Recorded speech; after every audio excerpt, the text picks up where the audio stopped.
علیکم ورحمۃ اللہ وبرکاتہ نحمدہ ونصلی علی رسول الکریم اما بعد اعوذ باللہ من الشیطان الرجیم بسم اللہ الرحمن الرحیم فکلا اخذنا بذنبه فمنهم من ارسلنا علیہ حاصبا ومنهم من اخذته الصیحہ ومنهم من خسفنا به الارض ومنهم من اغرقنا وما كان الله ليظلمهم ولكن كانوا انفسهم يظلمون۔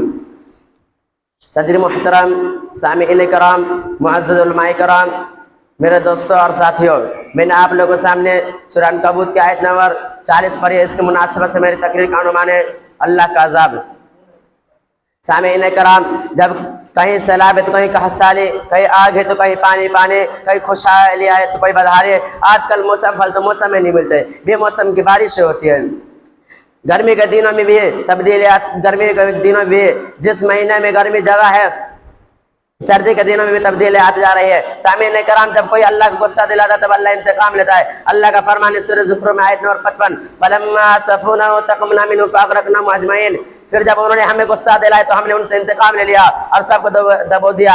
اللہ کا عذاب مختلف طریقے سے آتا ہے۔ اللہ کا فرمان ہے فَكُلًّا أَخَذْنَا بِذَنبِهِ فَمِنْهُمْ مَنْ أَرْسَلْنَا عَلَيْهِ حَاصِبًا وَمِنْهُمْ مَنْ أَخَذَتْهُ الصَّيْحَةُ وَمِنْهُمْ مَنْ خَسَفْنَا بِهِ الْأَرْضَ وَمِنْهُمْ مَنْ أَغْرَقْنَا وَمَا كَانَ اللَّهُ لِيَظْلِمَهُمْ وَلَكِنْ كَانُوا أَنفُسَهُمْ يَظْلِمُونَ۔ پھر تو ایک کو ہم نے اس کے گناہ کو بعد میں گرفتار کر لیا، ان میں سے بعض پر ہم نے پتھروں کی بارش کی اور ان میں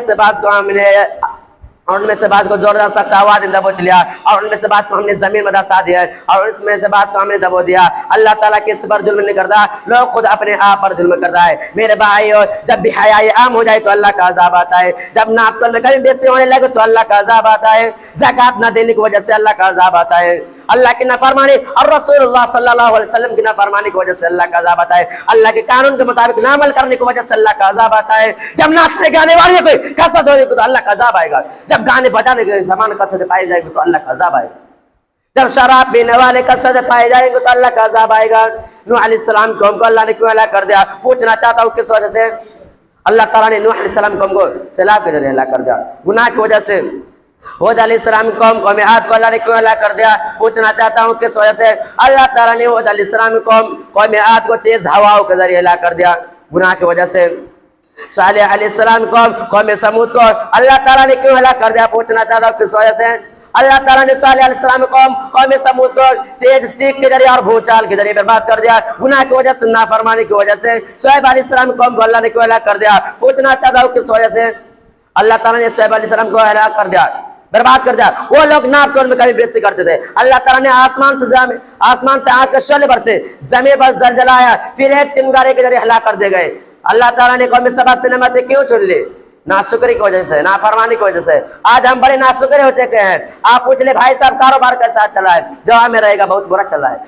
ہم اللہ کی نعمتوں کو بھلا بیٹھے ہیں۔ ہمارے پاس دولت ہے، اللہ کی ایک نعمت ہے۔ ہمارے پاس صحت ہے، اللہ کی ایک نعمت ہے۔ ہمارے پاس تندرستی ہے، اللہ کی ایک نعمت ہے۔ کوئی سگریٹ پی کر اپنی صحت کو برباد کرتا ہے، کوئی تمباکو کھا کر اپنی صحت کو برباد کرتا ہے، کوئی بھانگ کھا کر اپنی صحت کو برباد کرتا ہے، کوئی گانجا پی کر اپنی صحت کو برباد کرتا ہے، کوئی سلیسن پی کر اپنی صحت کو برباد کرتا ہے، کوئی شراب پی کر اپنی صحت کو برباد کرتا ہے۔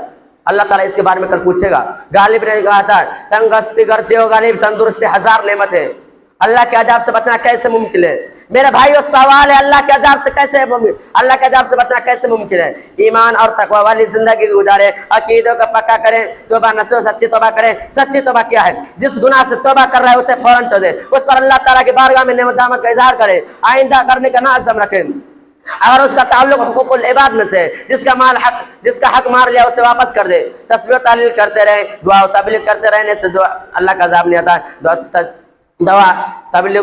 تسبیح و تحلیل کرتے رہیں، دعوت و تبلیغ کرتے رہنے سے اللہ کا عذاب نہیں آتا۔ دعوت و تبلیغ کرتے رہنے سے دعائیں قبول ہوتی ہیں۔ اے اللہ ہمارا خاتمہ ایمان پر کر، اے اللہ ہم میں سے جو پریشان ان کی پریشان کو دور کر دے، اے اللہ ہم سے ہر طرح کے عذاب کو ڈال دے۔ آمین و آخر دعوانا الحمدللہ رب العالمین۔